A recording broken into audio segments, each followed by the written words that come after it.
Сегодня главный редактор «Молодежной газеты» Елена Киселева. Елена, приветствую. Добрый день, очень Впервые вы у нас, надеюсь, что вы не в последний раз. И главный редактор программы «Вести Башкортостан» Мурат Зарипов. Всем привет. Тоже с дебютом. Прям Спасибо. У нас сегодня главных редакторов аж два. Я прям неловко себя чувствую. +7 927 304 1051 номер для ваших смс-сообщений, сообщений в Телеграм. По традиции у нас трансляции на Ютубе, на Фейсбуке. Можно смотреть нас. Мы, как обычно, начнем с топов-3, почитаем, что писали и что читали у нас и у наших коллег. Потом обсудим события, заголовки, цитаты этой недели. Ну и поговорим, конечно, про важное, нужное и все то, чем жили наши редакции на этой неделе. Начнем с топа 3. У ПроУФУ на первом месте. В одной из гимназий Башкирии обнаружено тело 17-летнего школьника. Второе место. Опубликовано видео с места ДТП с 5 погибшими жителями Башкирии. Третье. Фидан Гафаров, цитата, «В Единую Россию вступил ради квартиры, которую мне не дали». Ну, я напомню, что мы в утреннем развороте вот буквально на днях как раз обзор на этот материал делали. У «Коммерсанта» первое место. Владимир Путин перевел 8 башкирских судей в Пятигорск. Второе место. Для Радия Хабирова стала сюрпризом остановка башкирского предприятия группы «Стан». Это, я напомню, в Стерлитамаке. И третье место. Радий Хабиров заработал почти вдвое меньше Рустема Хамитова. Грустная новость на этой неделе была. Вот прям обидно было, обидно. МКСЭТ первое место. Срочник из Башкирии, погибший на посту, оставил предсмертную записку. Второе. В Башкирии остановился завод, производящий половину станков в России. Третье. Подробности ЧП в Башкирии. Педагоги и мама девочки опровергли факт буллинга. Это история из Нефтекамска, где 12-летняя школьница пыталась покончить с собой. Выбросилась она из окна 3-го этажа, получила травму позвоночника. Но, насколько я понимаю, кстати, не следили вы за этой историей? Я, насколько понимаю, ее выписали уже из больницы. Ну, к сожалению, мы не следили за этой историей так пристально. У «Комсомолки» в Уфе писатель Дмитрий Быков впал в кому в уфимской больнице. Вот коллегам хочется сделать а-та-та, в кому он не впадал. Его в эту кому ввели искусственно-медикаментозно. Это все-таки разные вещи. Второе место. Пропавшую женщину из Уфы нашли мертвой на берегу Мистического озера. Мистическое озеро. Третье место. Люди не должны так жить. Уфимцы собирают помощь для молодых супругов-инвалидов. На нашем сайте hmsk.ufa.ru первое место. Главный реаниматолог России. Риски от перевода Быкова в Москву превышают существующие проблемы. Второе. В Уфе ночью произошел пожар на нефтеперерабатывающем заводе «Башнефти». Третье. Максим Забелин. Состояние Дмитрия Быкова остается стабильно тяжелым. Ну, логично, да, что на эхе все-таки в топах новости про Быкова. Коллеги, что у вас на этой неделе было в топах? Елена, начнете? Начинаю. Давайте. Да. На первом месте статья Людмилы Кашаповой. Чиновники Башкирии оставили без крыши над головой 2 многодетные семьи. Это эксклюзивный материал. И Людмила у нас занимается защитой социальных проблем, защитой тех, кто нуждается в помощи. А что это за история? Вот, где это произошло? История произошла в Иглино. Но на самом деле здесь задействованы 2 города. 2 районные центры: Иглино и город Кумертау. Люди решили продать квартиру. Многодетная семья, 5 человек детей. Ого. 3 своих, 2 приемных. Ух ты, там еще и приемные И есть. в 2017 году, ввиду того, что жить становится тяжелее, они решили перебраться в теплые края, в Краснодарский край. Продавая свой дом в Иглино, столкнулись с тем, что продать достаточно сложно, потому что сложно. Ну, потому что в Иглино денег нет у людей, чтобы недвижимость покупать. Давайте Да. уж прямыми словами. Будем говорить открытым текстом. Вот. И не только в Иглино уж, если честно. Ждали они покупателей, и, наконец, они их дождались. Пришла к ним такая же семья многодетная с 5 детьми, и решили купить их квартиру. Семьи быстро нашли общий язык, и цена была, сговорились на сходной цене, 2-300 миллионов рублей. Но у Попова был такой нюанс.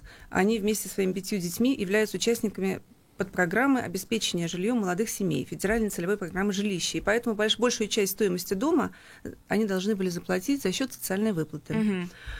Так как других реальных покупателей на горизонте на данный момент не было, Латыповы, так это фамилия у второй семьи иглинской, они согласились на данные условия. Пошли на сделку, получили 400 тысяч залога и стали ждать оставшуюся сумму, которая должна была прийти от государства, субсидию.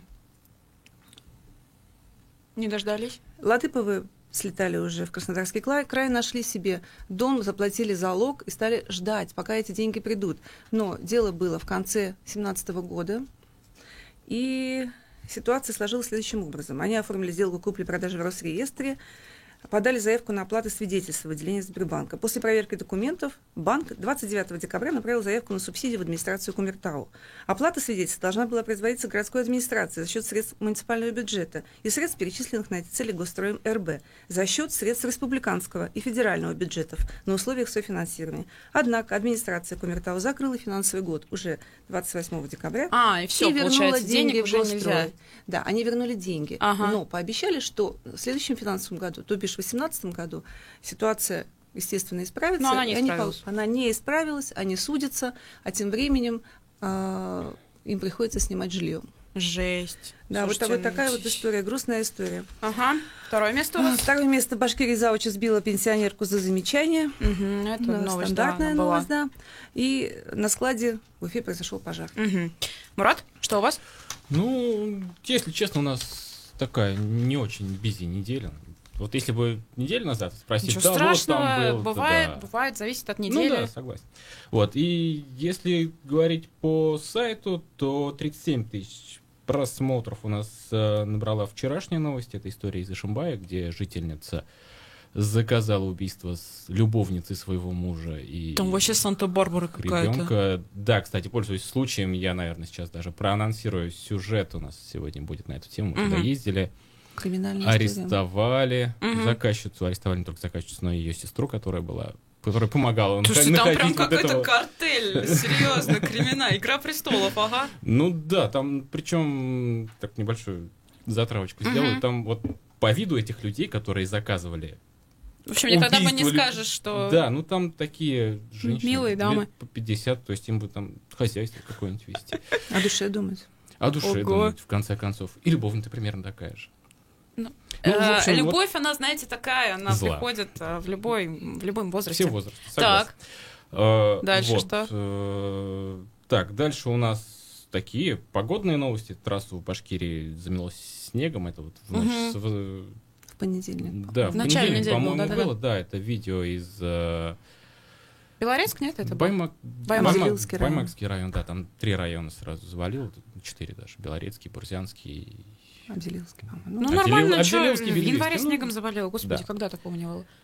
Вот. И третья новость, это в Уфе перекрыт абсолютный температурный минимум. Это вот то, что было у нас в ночь с позавчера, вчера, насколько я помню. Когда там минус 7 бахнуло. Ну, под Уфой где-то минус 10, по-моему, показывало. 73 года такого не было. И вот опять. Ну что, закончим с топами. Давайте к событиям тогда перейдем.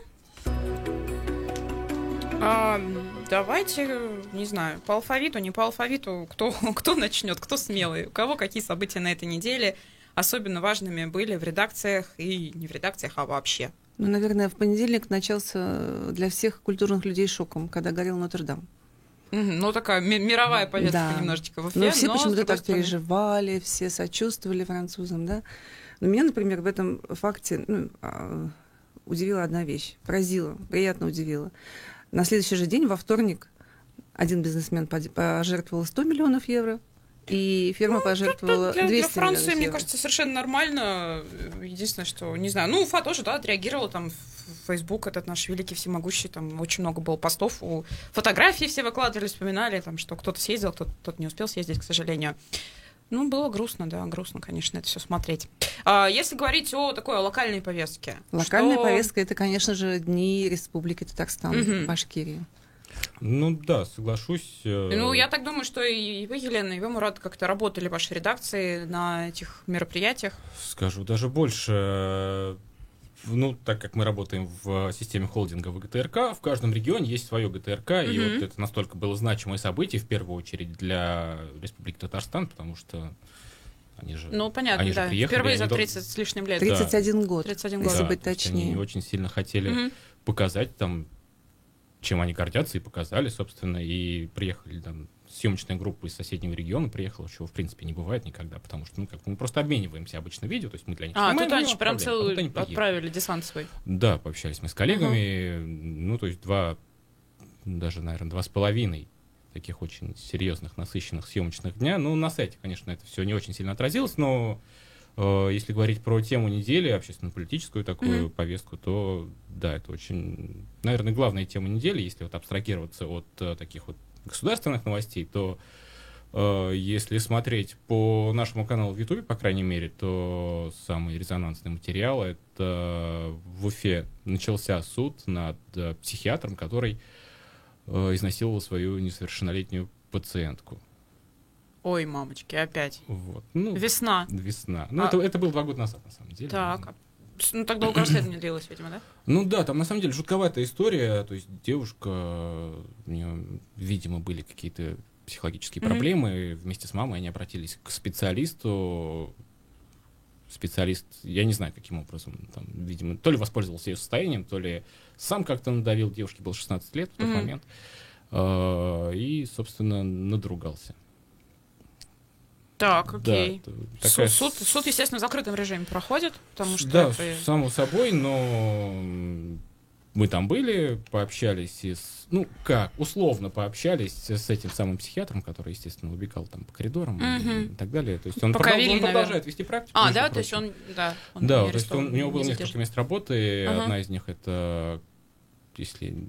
дай бог памяти, клиника БГМУ, по-моему, оттуда его попросили. Но у него есть частная практика, где он продолжает. Так, что он говорит? Он ничего не говорит, он убегает. Ага. А защита его? Защита контакт тоже не идет? Защита Они тоже не идут никак, на контакт? Нет, не идут на контакт. Родители вот этой самой девочки говорят, что требуют наказания, само собой, потому что, мне кажется, здесь не только уголовный кодекс, здесь еще всевозможные врачебные этики и так далее. Не люблю я эти истории с изнасилованиями. Согласен. Обычно всегда, да, не знаю, рискую я всегда, когда такое говорю, что это все-таки слово против слова, и доказать часто бывает очень сложно. Такое опять, да, чернуха в топах, к сожалению. Да. Если вернуться все-таки к дням Татарстана, Елена, вот вы за эфиром сказали, что вы встречались с кем-то из делегации, правильно? Мы встречали... Расскажите, пожалуйста, про это. Мы встречали своих коллег, в частности, редактора и фотокорреспондента журнала «Татарстан». И для меня было очень приятно посмотреть на Уфу глазами наших соседей и услышать слова восхищения и нашим городом. Так хвалили, значит. Да, хвалили. Все очень понравилось, красиво, чисто. В общем, они А как были же вот это впечатлены. вечное соперничество между Уфой, Татарстаном, Башкирией и Татарией? У меня такое ощущение, что уфимцы более ревностно относятся к этому вопросу. Серьезно? И у меня такое ощущение, что уфимцы больше ездят в Казань, нежели казанцы ездят в Уфу. Почему? Потому что смотреть мне нечего? так показалось. Не знаю. Почему? Так сложилось. А что касается вообще содержательной части всех вот этих мероприятий, которые проходили в рамках Дней культуры Татарстана, что бы вы отметили больше? Я бы, как житель Уфы, отметила то, что у нас теперь есть прекрасный памятник Габделею Тукаю возле театра НУР, и что он достаточно такой большой, красивый, дорого сделанный. Это очень приятно. Конечно, экономические связи укрепляются, не может не радовать, да, то, что поставлена задача увеличить оборот в 2 раза, это тоже, конечно, очень важно. И вообще само вот это движение навстречу друг другу. Новые лозунги, да, вместе, не вместе. Вы опережаете. Я хотела отметить это как цитату недели. Ничего, мы абсолютно спокойно ее повторим, тем более лозунг-то я не произнесла, я не умею, к сожалению, произносить. Мурат, находясь там, что вы увидели? Лично я там не был. Окей. Начнем с этого. Окей. Как я уже говорил, у нас несколько съемочных групп в течение всего этого времени, то есть начиная с подготовки, когда привезли вот эти вертолеты, ансаты, которые выставили там на площади Салавата Юлаева, уже тогда начало закрадываться подозрение, что, мощно. Видимо, хотят похвастаться. И похвастались, собственно. Мне кажется, что... все же прекрасно понимают, что там Татарстан, Башкортостан, там дружественные, там братские республики, и экономические связи как были, так и будут. Мы никуда просто от этого не денемся, но это же такое, в принципе, событие было такое достаточно символическое, то есть символичное, то есть Ну да, учитывая, что как раз да, то есть, долгие десятилетия этого ничего не происходило. Да, то есть соглашение о сотрудничестве, то же самое подписано между двумя регионами, оно было, по-моему, в 2010 году в предыдущий раз подписано. То есть, без этого соглашения все равно же связи были бы. То есть никуда бы мы от этого не делись. И учитывая столько, что очень много общего, просто в очередной раз показали, что да, вот мы вместе, и цитата, которая... И цитату мы оставим на вторую часть нашей программы. Хорошая цифра, да? 1 миллион татар проживает на территории республики. Вот я вынесла, на самом деле, вот сейчас уже все проспойлерили, мне кажется. Я ужасный человек, я спойлерю со страшной силой. Потом я эту цитату произнесу, она меня, конечно, сильно порадовала, про миллион татар.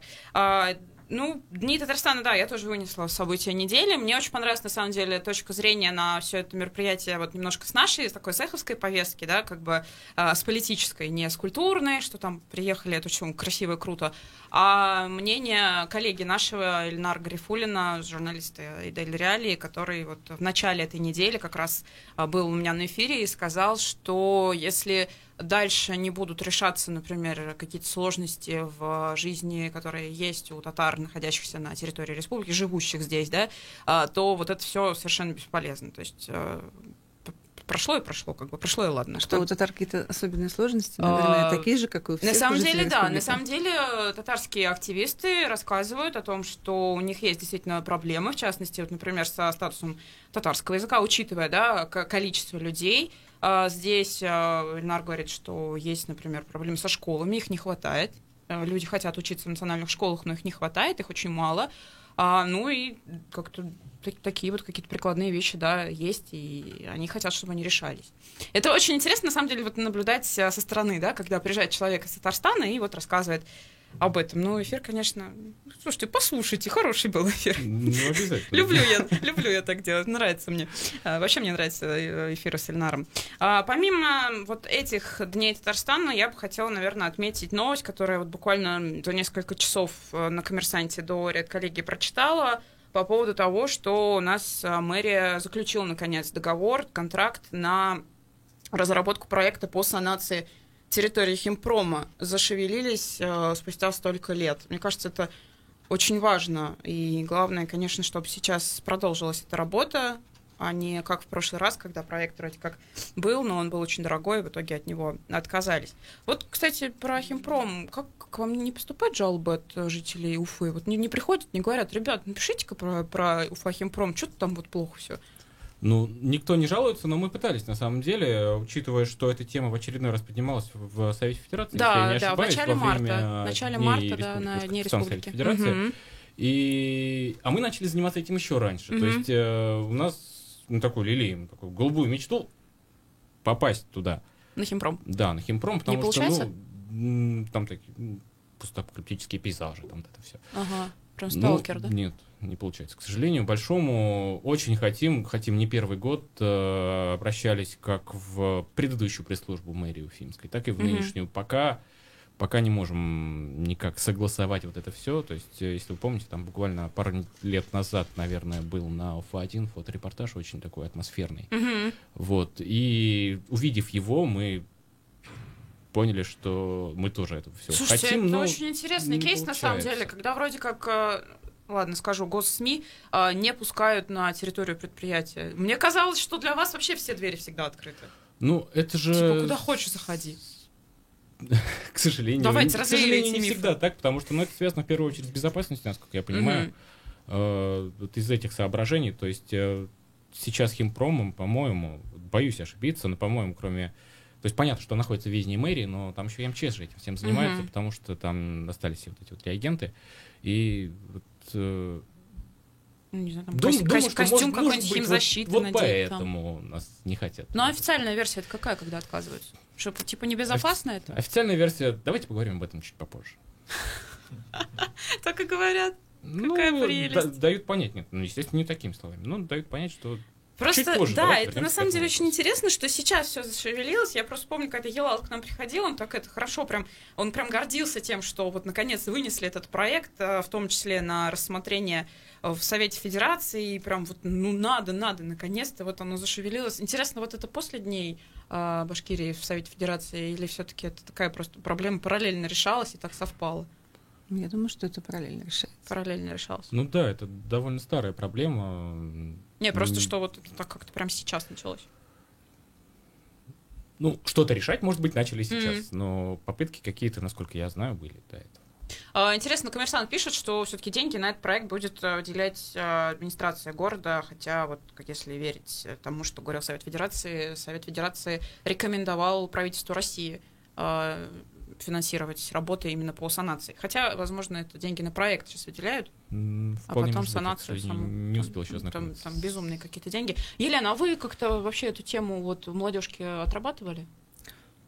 Мы в молодежке эту тему пока еще не отрабатывали. Вот. Спасибо нам за подсказку. Да, слушайте, мы сейчас прервемся на новости. Очень быстро первая часть закончилась. После вернемся и продолжим. Я напомню, что в гостях у нас сегодня главный редактор «Молодежной газеты» Елена Киселева и главный редактор программы «Вести Башкортостан» Мурат Зарипов.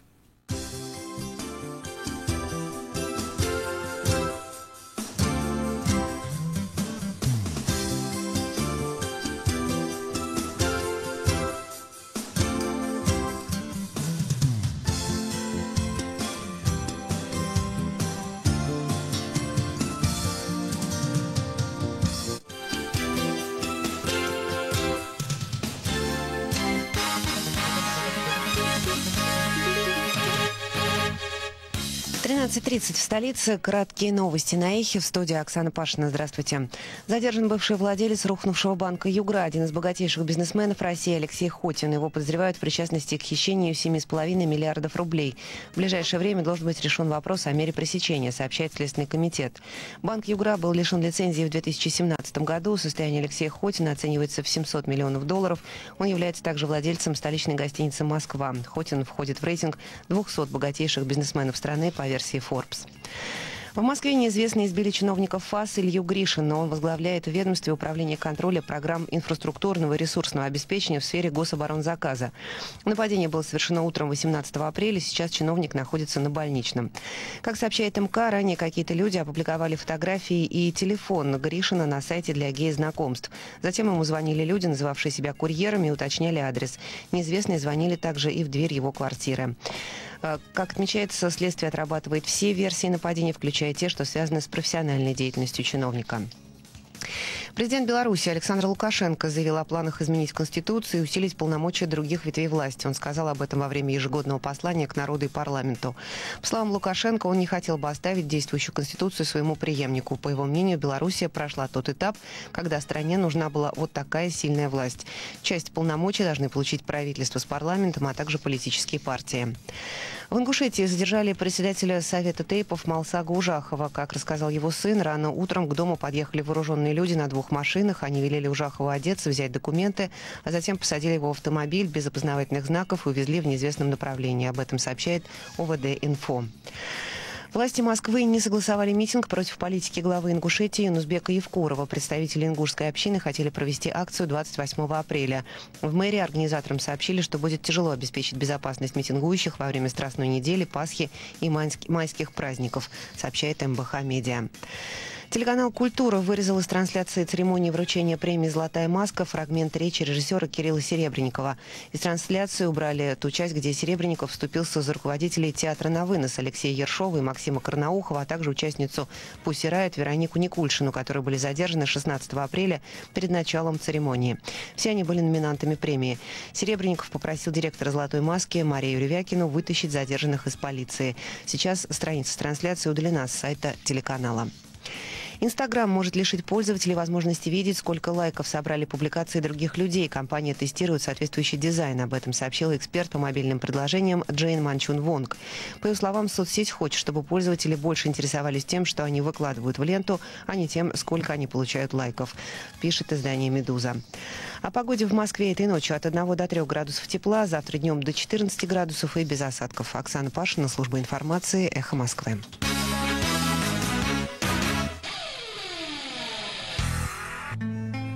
По понедельникам в студии «Эхо Москвы» в Уфе подводить итоги прошедшей недели будет Азамат Саитов и его гости. Каждый понедельник вместо программы «Персонально ваш» слушайте программу «Послесловие» с Азаматом Саитовым после 15 часов.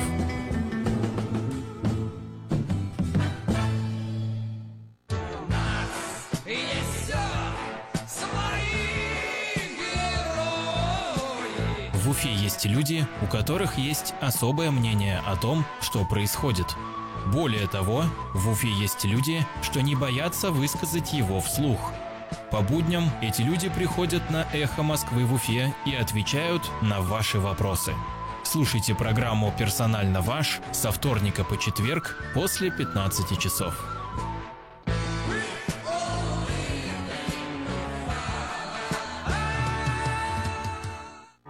Телефон рекламной службы «Эхо Москвы» в Уфе 216 35 99. Будет реклама, будет и эхо. На то мы и партнеры. «Эхо Москвы» в Уфе и общественная организация «Берзямлек» представляют рубрику «Говорим по-башкирски». Ревность. Көнләшү.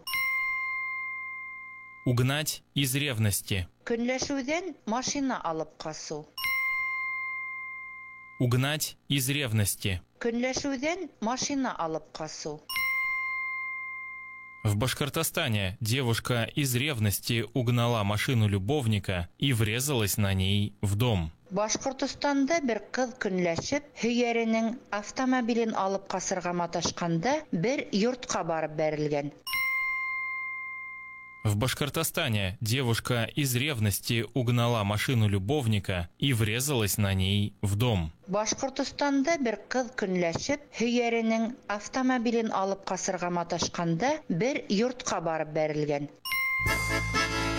«Эхо Москвы» в Уфе и общественная организация «Берзямлек» представляют рубрику «Говорим по-башкирски». Радиостанция «Эхо Москвы» в Уфе представляет программу «Редколлегия». Главные новости из жизни республики разбирают и анализируют журналисты и редакторы уфимских СМИ.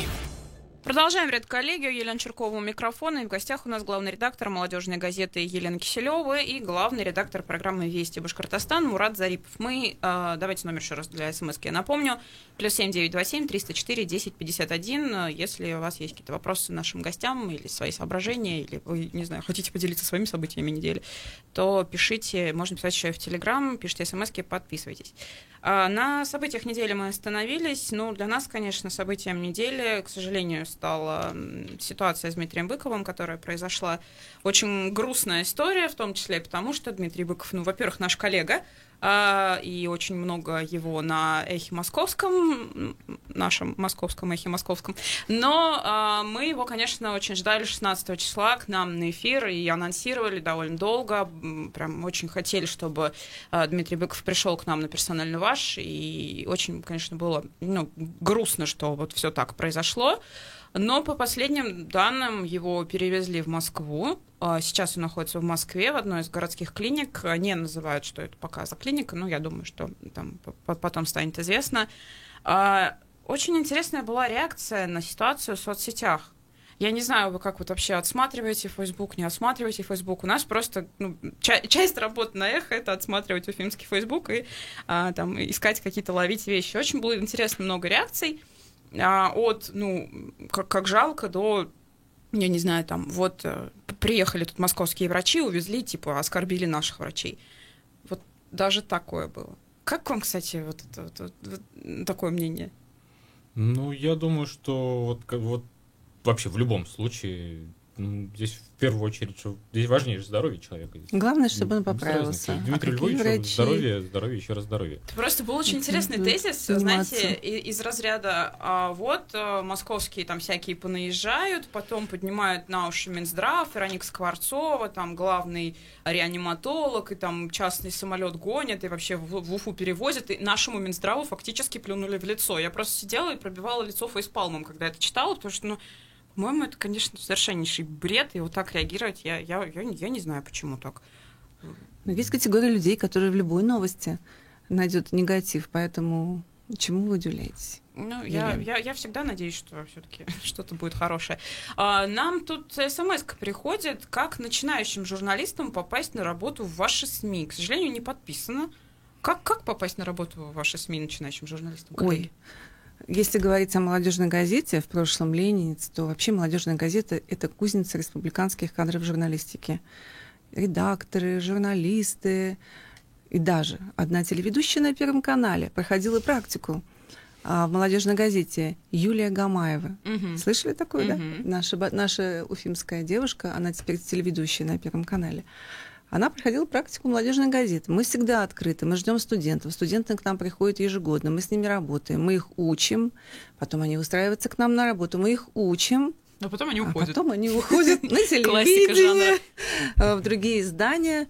Но мы радуемся своей миссии. Как у вас, Мурат? Ну, из известных выпускников, скажем так, молодежных газет, по-моему, Ленар Мингазов у вас работал. Да, Ленар Мингазов работал. Ленар в Сибае не услышит нас, но тем не менее, привет. Как вам прийти, вот, если интересуются люди, если...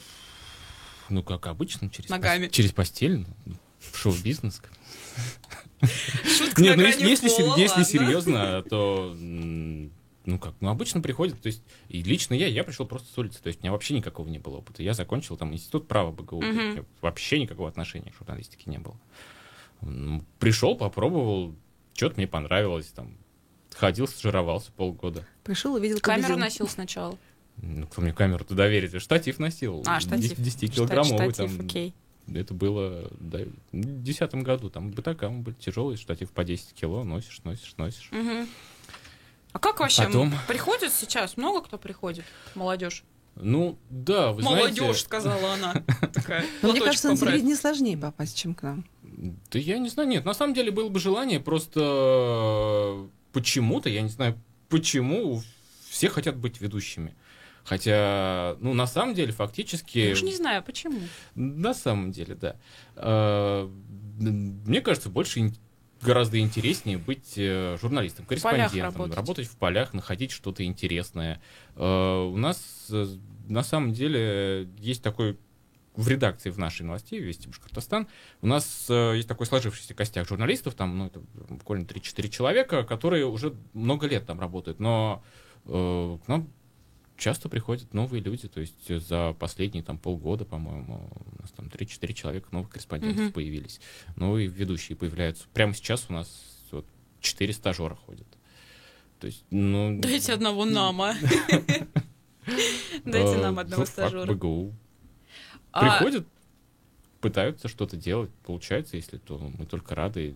Просто бывает так, что все думают, что они пришли, им сразу дали там кучу заданий, отправили на съемку, они сделали шедевральный репортаж и все сразу в прямой эфир. Но на самом деле у нас довольно много работы на самом деле, и часто бывает так, что не всегда, к сожалению, хватает времени заниматься с практикантами, с стажерами, и все на это как-то обижаются, думают, что здесь нет ни до кого нет дела, все, очень зазнавшиеся, зажравшиеся, никому здесь не нужны, злые, пойду я от вас. На самом деле это не так, мы добрые, просто очень заняты. Елена, знаете, хотела чего у вас спросить. Молодежка достаточно долго уже не выходит в печати, в бумаге. Вы перешли полностью в электронный формат, назовем это модным словом, переход в цифру. Как изменилась работа в редакции в связи с этим? Что поменялось? Много что поменялось. Во-первых, работы стало больше. Это с чем связано? С интернетом мы работаем теперь практически круглосуточно. То есть нужно постоянно заполнять сайт? Конечно, поэтому... да. Работы стало больше, работать стало и интереснее. Оперативность, возможность донести сразу все свежее, новое, это, конечно, большие плюсы. И потом молодежь все-таки газет сейчас, к сожалению, не читает, или не к сожалению. Поэтому, мне кажется, наш переход в сетевое издание вполне себе логично. Ну то есть аудитория, которая постоянно живет в интернете, спит с телефонами в руке, она может быстрее, все-таки больше, лучше, качественнее дойти до вас и начать читать. Да. Слушайте, но вы же продолжаете, да, еще находиться, насколько я помню, я забыла вот уже вот эту всю иерархию, в издательском доме Республика Башкортостан вы входите? Да, мы филиал издательского дома Республики Башкортостан. То есть все муниципальные газеты, которые входят. Вот внутри филиала, да, не знаю, может, это какой-то инсайт, конечно, другие издания пытаются тоже пойти только в интернет, отказаться полностью от печатки, от газеты, от бумаги. Ну, потому что, как бы это дорого, тиражи падают. Да, это требование времени, и такие издания, есть издания, которые тоже перейдут полностью в интернет. Угу. Ну, пока не буду озвучивать, это... Корпоративная тайна. Да. Так. Тут смс-ка опять пришла, но она как-то странно пришла, не полностью. Ирина, если вы нас еще слышите, пожалуйста, продублируйте немного непонятно. Как раз Ирина спрашивала, как попасть на работу в наши СМИ. Ну что, давайте, наверное, еще по событиям этой недели пройдемся. Что важного было у вас на этой неделе из того, над чем работали вы, ваши журналисты? Кто-нибудь, начните. Ну, у нас было важное то, над чем мы работали целый год. То есть это вот в эти выходные был опубликован новый рейтинг медиалогии. То есть это индекс цитируемости изданий. И среди республиканских телеканалов ГТРК Башкортостан на первом месте в общем рейтинге, вторые после Башинформа. То есть начиная с 2017 года у нас цитируемость растет, и для нас это очень сильно значимо на самом деле, потому что считается интернет, хотя интернет для нас не является основным каналом доставки информации, скажем так, казенным языком. Поэтому это на самом деле очень круто, это для нас очень сильно значимо, и прям воодушевились все, когда... Очень долго ждали, потому что в разных регионах, там же в разное время выходят очень долго не было рейтинга. Да, очень долго, с прошлого года ждали, вышли. Уже забыли все про него, да. Но мы, кстати, тоже порадовались, да, посмотрели. Мы вообще единственное радио, которое вошло в этот рейтинг, там 20 СМИ, вот мы там одни единственные из радио. Кстати, хорошая тема вот именно с цитируемостью, да? Хороший вопрос, потому что у нас... бывает там в нерабочее время с коллегами-журналистами такой вот спор извечный. Стоит ли ссылаться или не стоит ссылаться? Вот это же тоже очень влияет на рейтинг цитируемости. Ну да, безусловно. Потому что когда у тебя новость берут и не ссылаются, тебя... Ну ты смотришь, думаешь, как они могли, это же наша новость. Но потом, когда начинаешь с коллегами разговаривать, они говорят, что мы там проверили по тем же источникам, все подтвердили, они сказали теми же самыми словами, что написано у вас, поэтому это наша новость, мы не будем на вас ссылаться. Блин, вот это всегда очень бесит. Это невероятно бесит. Ты же первый, я же первый узнал, почему? Ты сошлись на меня, а потом звони да проверяй сколько себе угодно. Да, то есть бывало еще и так, что там ставят ссылку, сообщает там ГТРК Башкортостан, а через 15 минут смотришь, ссылки уже нет. Звонишь, говоришь, что такое? Говорит, мы проверили, да, на самом деле все так, как вы пишете, но мы проверили сами, поэтому извините. Но выход, это эксклюзивные новости, от которых уже никуда не денешься. То есть нам в этом отношении проще, потому что у нас основной поток... Нет, не то, чтобы на телевидении, то есть у нас основной поток новостей на сайте и в YouTube-канале это видео. То есть это более привлекательно, конечно. Да, и вот в этом отношении, то есть когда коллеги, то есть как региональные наши, республиканские, так и федеральные начинают вставлять там картинку свои новости, картинку, то есть там понятно, там никуда не денешься. И вот может быть, в этом у нас большой плюс. Елена, у вас есть какая-то такая проблема с цитированием? Вот кто-то берет и не ссылается на вас, или я не знаю, там вот. В принципе, пока таких проблем не возникало. Если берут наши эксклюзивные материалы, то, в общем-то, ссылаются. Это достойно. Да, пришла смс-ка до конца, наконец. Ирина спрашивает, как вы думаете, зачем будущее журналистики, телевидением или за интернетом? Или все вместе? Да за радио, Ирина, за радио. Что вы радио-то забыли? Будущее журналистики, по моему мнению, все-таки за интернетом. Нет, будущее журналистики как способ доставки, опять-таки, повторюсь эту проклятую фразу, канал доставки информации, естественно, за интернетом, но социальная функция, которую выполняет телевидение, она, мне кажется, в ближайшее время никуда не денется. Мне кажется, уже даже не столько за интернетом, сколько за мессенджерами. То есть в Телеграме значительно быстрее интернет, это все делается, чем да, на согласен. сайте. Это часть интернета, в сущности. Да, это все равно какое-то такое немножко другое. То есть опять ситуация с Быковым, когда там ты еще ничего толком не знаешь, а кто-то, сидя в Москве, уже там пишет, что у него там инсульт, что угодно, и вот он туда пошел, и там его вот туда повезли, там повезли. И все это, естественно, распространяется в Телеграме со скоростью, там, я не знаю, скоростью света фактически. Мурат, да. Потрясающую вы фразу сказали за эфиром. Повторите ее, пожалуйста. Что это такое за вип-зоны на кладбищах? Вот, это очень интересная тема, и, как выяснилось, она очень старая. Мы, в общем, как было дело? Угу. Нашли мы женщину, которая пожаловалась нам на то, что неизвестные вандалы на Северном кладбище, это в Тимашево, который находится, разгромили могилу ее сына. Угу. То есть там могилу... все это было не на прошлой неделе. Пришла, собственно, на кладбище, и выяснилось, что там сожгли крест деревянный, разбросали вот эти все искусственные цветы, вырвали из оград там металлические, кованые вот эти цветы, тоже все разбросали. Начали выяснять дальше. Оказалось, что, естественно, кладбище никто не охраняет, но рядышком есть, оказывается, камеры видеонаблюдения. Прямо посреди кладбища. Направлены они на все в определенную сторону. То есть на камеры. Да. Да, камеры. Окей. И женщина заподозрила, что таким образом ее хотят вынудить заключить какой-то договор на дополнительные сервисные услуги по уходу за могилой ее сына. Рядышком. Да, в соседнем кварталом же считается. В соседнем квартале, оказывается, есть специальная вип-зона, так называемая. То есть там брусчаткой все выложено, видеонаблюдение, стоит будка с охраной. Огонь. Вот.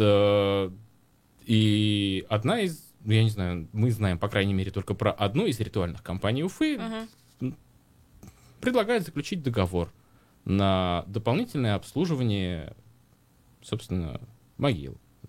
То есть там приберутся, присмотрят. Вот. Не могу, к сожалению, назвать сумму, в которую это обходится. То есть это какой-то единоразовый платеж. То есть мы будем сейчас заниматься этой историей, само собой. Пока не знаете. Да, сумму, сказали, назовут при личной встрече. Лично пока еще встретиться не удалось с руководителем этой компании. А вы как это делаете? Вы представляете, что вы журналисты? Или вы легенду разыгрываете, что вот вам нужны эти услуги? Вот давайте-ка расскажите мне, как это все у вас происходит. Мы позвонили, сказали, что нам тут сказали, что можно... мы не представляли журналистам. То есть мы просто решили узнать, сколько же это стоит. Просто для понимания. Так. Вот. Сумму нам не назвали, к сожалению, но заместитель заведующего кладбищем очень долго уверял нас, что что вы говорите, какая вип-зона, о чем вообще речь идет. Это там компания есть, которая помогает убираться на кладбище. Там деньги какие-то, конечно, просят, если люди готовы за это платить. Все легально. Но тут на самом деле такая двоякая история, потому что там с юридической точки зрения там есть вопросы с тем, кому принадлежит эта земля, на каком основании все это делается. Если земля муниципальная, то должны были проводиться тендеры. Это все. Мы сейчас все это распутываем. В общем, будет интересно. Классно, люблю эти истории, связанные с кладбищами. Вот особенно последняя, кстати, была история по поводу. Ой, какой же город это был? Прокуратура провела проверку, выяснила, что вообще не оказывают бесплатно все вот эти услуги, которые должны оказывать, потому что нет даже специального МУПа, который этим должен заниматься, и там есть исключительно частная какая-то компания, и все идет за огромные деньги. Чудесно. И в начале недели наши коллеги из Сапкор 02 опубликовали тоже материал. Что-то мы какую-то тему затронули. Пятница вечером, мы тут про кладбище. Ладно, уж начали раз. Тоже мы брали ее в утреннем развороте в обзор. Как раз история про то, что у нас в морге на Цветочной улице. Морг на Цветочной улице. Ну, вот комбинат спецобслуживания. прекрасно совершенно. Морг на Цветочной. Как не знаете, на Луне, морг на Цветочной. Там тоже оказывают всякие услуги платные, якобы это все незаконно, и не знаю. Давайте что-нибудь веселое. Елена, есть у вас что-нибудь веселое? А? Что-то мы как-то прям вгрустнулись. Не знаю, может, что-то писали вы веселое. Мы веселого, если мы поговорим о заголовках. Подождите, нет, заголовки мы попозже немножко поговорим. 3 июня цифровое телевидение приходит в Республику Башкортостан. Это очень весело. Хорошо. Очень весело. Что там веселого? Ну, как вы знаете... Втюхивают всякие приставки за деньги, за большие. Почему втюхивают? Вот могу одну цифру озвучить. Давайте. По республике на текущий день установлено 1615 бесплатных тарелок для льготной категории населения. По данным Министерства семьи, труда и соцзащиты населения РБ, денежные компенсации получили уже около 500 человек по республике. Так. Весело? Ну, не знаю. Оптимистично. Хорошо. Захожу на молодежку, и первая новость, которую я вижу за сегодня: в России хотят открывать частные кладбища. Слушайте, никуда не денешься. Не можем от этой темы уйти куда-то. Так и что, готовы вы перейти на цифровое вещание? Готовы. Ну, как пионеры всегда готовы. На самом деле, 3 июня, как я уже сказал, республика вошла вот в так называемую зону, то есть цифровое телевидение по России идет поэтапно. На этой неделе, в понедельник, 15 числа, 20 регионов страны перешли на цифру, и вот 3 июня переходим мы. То есть это последний завершающий этап. То есть с 3 июня в России не будет аналогового телевидения. Вот, как вы знаете, это дает возможность смотреть там 20 каналов в цифровом качестве. И там, боюсь ошибиться, 3, по-моему, радиостанции. Вот, и наши ресурсы в том числе вошли вот в эти 2 мультиплекса, которые есть. Это каналы там «Россия-1», «Россия-24» и «Радио России Башкортостан». Это «Радио России», где будут региональные вставки. То есть мы в цифре останемся. Ура! Да. Мы готовы, мы уже давно на самом деле работаем в этом, вот, именно в цифре, оборудование, все готово, все будет хорошо. На этой вот радостной ноте давайте к заголовкам недели пойдем. Я на этой неделе с заголовком просто совершенно шедевральным выбрала заголовок как раз материала про встречи Радия Хабирова с Рустамом Миннихановым в рамках Дней Татарстана в республике в нашей. Это заголовок на портале «Правда ПФО». Андрей Иванов, автор этого материала, он может, умеет и практикует в такие заголовки. Минниханов стал для Хабирова Путиным и Кеннеди и поменял девиз Башкортостана. Все, мне кажется, «Коммерсант» уже должен начать копировать заголовки у Андрея Иванова, а не наоборот. Я не знаю, по Путиным и Кеннеди это, конечно, хорошо. Фотки, кстати, были прикольные вот со встречи Радия Хабирова. Я не знаю, вы смотрели, не смотрели, там была фотография. Я больше по видео. Я не по-моему, Шамиль Валеев ее делает, фотографию. Была такая фотография, да. Там ощущение такое, что Радий Хабиров, он же повыше, и он как-то так наклонился над Миннихановым. Было ощущение, что он его просто вот в лоб целует. Это прям чудо. Я хочу сохранить ее себе, куда-нибудь обязательно на рабочий стол поставлю. Коллеги, у вас что по заголовкам? Что вы выбрали? Я традиционно восхищаюсь заголовками «Коммерсанта». Мне понравился заголовок «Лучший враг короткого». Это федеральный коммерс или наш? Федеральный. Лучший враг короткого. Хорошо. Мурат? Ну, у нас, к сожалению, над заголовками мы еще работаем, и тоже коллег с «Коммерсанта» хотел бы отметить, да, респект большой. Шоу «Must Go On», это по новому мосту, который Шоу «Must Go On»? Отлично, что хорошо. Ну и тогда что? Давайте к цитатам, у нас прям как раз минутка остается. Я бы отметила цитату. Давайте. Радия Хабирова. «Вместе мы можем лучше». Так, уже вместе мы можем лучше. Без берга я шрак полтора. О, отлично. Хорошо, прошел. У вас что, цитат? Ну, тоже, Радий Фаритович, я вас не танцевать прошу. О, это был огонь. Это просто было. Это было очень хорошо. А у меня, я тоже не стала особо отличаться, у меня тоже цитата Радия Хабирова, но цитата звучит следующим образом. В Башкортостане проживает свыше 1 миллиона татар. Это самая большая татарская диаспора за пределами Татарстана. Мне кажется, жителям Татарстана должно быть очень обидно за то, что их назвали диаспорой, учитывая 1 миллион. Ну, как-то, такое. Фактически же, как бы, да. Блин, миллион из 4 миллионов республики. Просто это стилистическая ошибка. Это временно исполняющий обязанности главы региона, и он должен как-то контролировать такие вещи.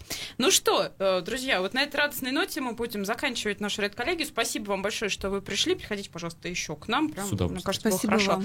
вам. Я напомню, что в гостях у нас сегодня были главный редактор «Молодежной газеты» Елена Киселева и главный редактор программы «Вести Башкортостана» Мурат Зарипов. Меня зовут Елена Черкова. Пока, хорошей пятницы. Никакого секрета. Мы